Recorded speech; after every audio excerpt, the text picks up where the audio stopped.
না সুদেব, সুদেব না, রাইকে ছেড়ে দে, ছেড়ে দে বলছে।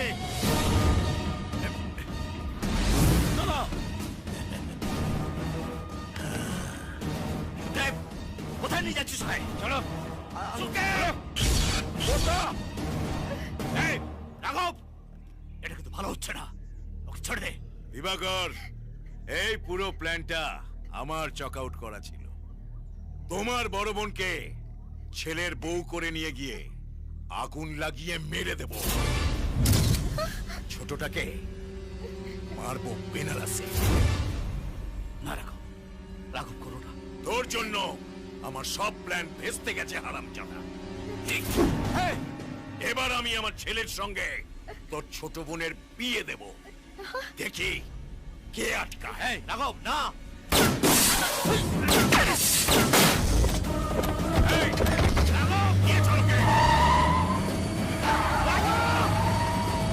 এবার বোঝা গেল তো যে সর্ষের মধ্যেই ভূত আছে। আপনি তো আমার কথা কখনো শোনেননি। আদি খুব ভালো করেই জানতো যে ভাস্কর রাঘবের ছেলে, তবু আপনাকে বলেন। নেপালদা চুপ, এতদিন মুখ খুলিনি, আজ লক গেট খুলে দেবো। কি ভেবেছেন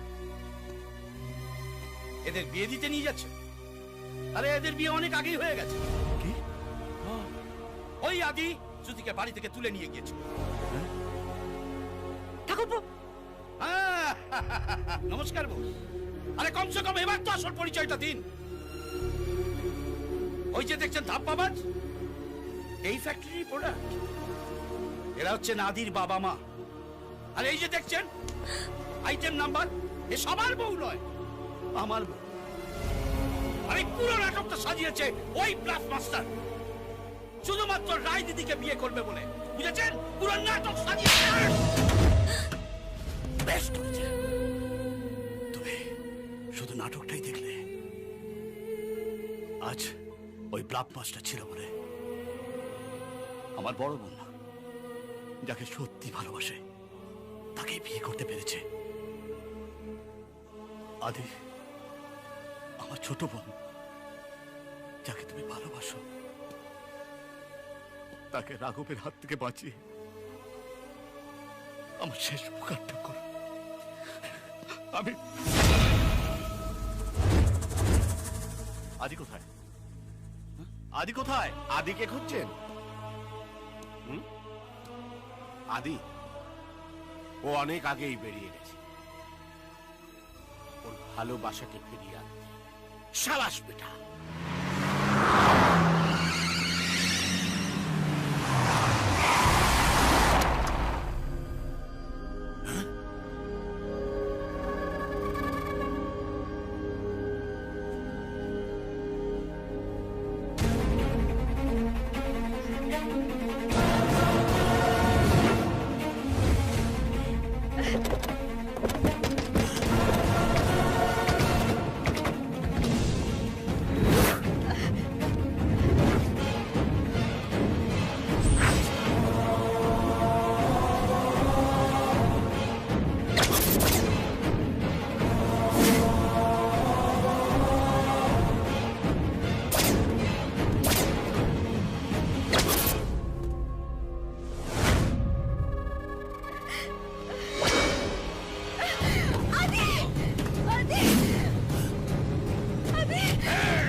আদি, আজ তুমি যা করলে সারা জীবন আমি তোমার কাছে কৃতজ্ঞ থাকবো।